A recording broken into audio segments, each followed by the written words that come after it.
Et après la mer, prenons les airs et partons au-dessus de notre zone économique exclusive, un espace de plus de 4,5 millions de kilomètres. Régulièrement, des patrouilles y sont effectuées par l'armée. L'objectif, reconnaître et surveiller les bateaux de pêche étrangers. Parmi les patrouilleurs, le Guardian de l'aéronaval, qui effectue des missions de surveillance à plus de 1500 km de Tahiti. Ils sont les gardiens de la ZEE. Nos journalistes Jacques Damour et Heyari Tayata ont pu les accompagner. Moins d'1h30 de vol après son décollage, le Falcon 200 de l'aéronaval quitte son altitude de 10 000 mètres pour débuter une patrouille de surveillance des pêches. Mais avant l'envol, et comme à chaque fois, l'équipage assiste au briefing et suit avec attention les directives.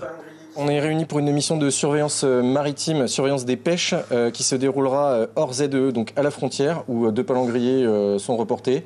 Donc ils sont bien du côté extérieur de notre ZEE, néanmoins on va aller faire acte de présence et leur montrer qu'on surveille les bordures. La distance max de notre zone, nous serons à 670 nautiques de Tahiti, soit environ 1250 km. Les terrains de déroutement, nous serons avec Tahiti et Rangiroa sur le transit et sur zone avec Nuku'iva. La zone d'investigation de cette mission a été définie par le CFIM, le Centre de fusion de l'information maritime, implanté à Aroué, dans les locaux du JRCC. La ZEE est effectivement immense.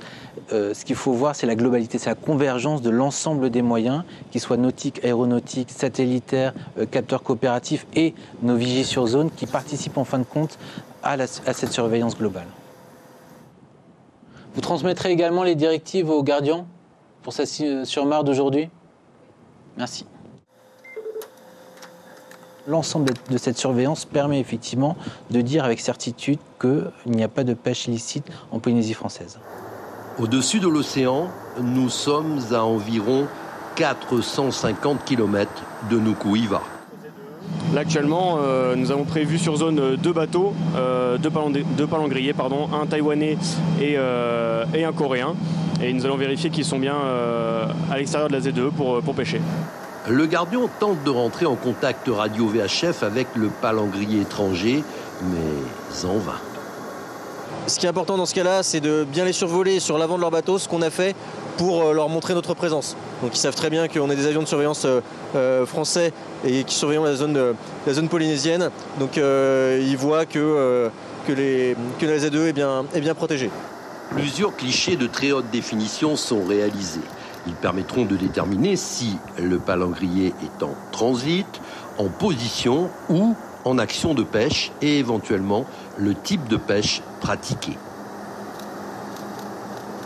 La hauteur de passage 30 mètres au-dessus des navires, avec un espacement d'une centaine de mètres et la vitesse aux alentours des 200 nœuds, ce qui fait quasiment 400 km/h. Également en patrouille dans le secteur, le patrouilleur Arago.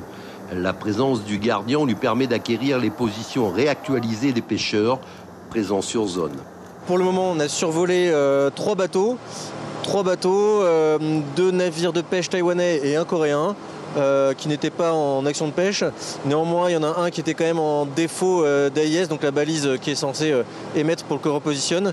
Donc on va reporter ces informations-là à notre état-major au centre de fusion de l'information maritime, qui prendront les mesures nécessaires. L'occasion de rappeler qu'aucun palangrier étranger n'a été pris en flagrant délit dans notre ZEE depuis plus de 10 ans. L'information en continu sur Polynésie la première, Internet et réseaux sociaux.